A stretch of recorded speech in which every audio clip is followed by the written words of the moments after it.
Appomattox Courthouse and be here at the McLean House and to be a part of this wonderful celebration, 160th anniversary of the end of the Civil War.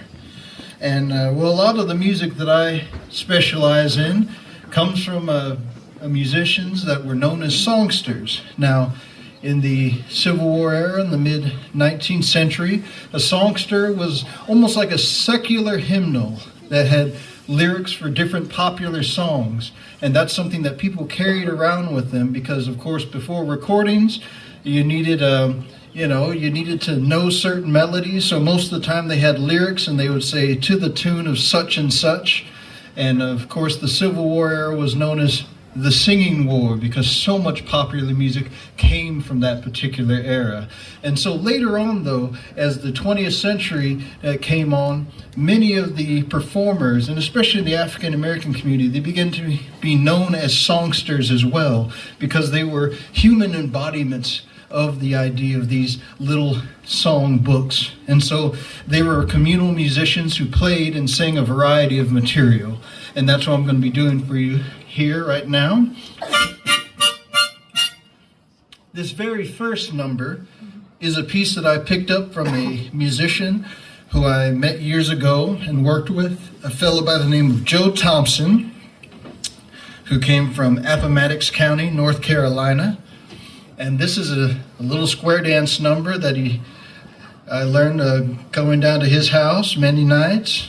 And this is a piece called Old Cindy Gal. And I adapted this one from the fiddle and the 5-string banjo to play it on an instrument that I picked up also in North Carolina, one known as the rhythm bones.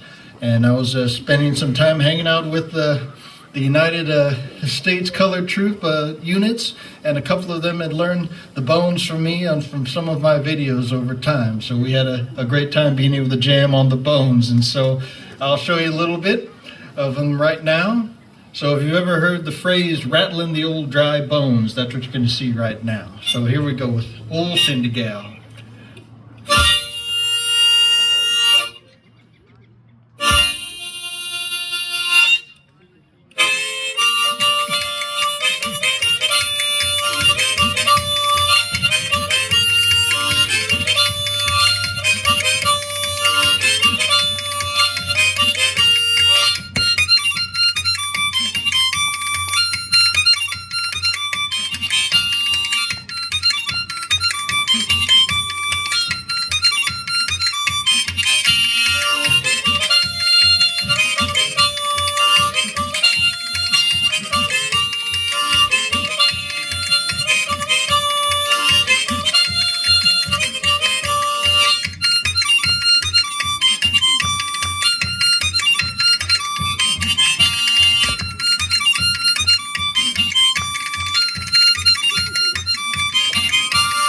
Oh, Cindy Gal, oh, Cindy Gal, oh, Cindy Gal, where'd you stay last night? Oh, Cindy Gal, oh, Cindy Gal, oh, Cindy Gal, you done crossed the river last night.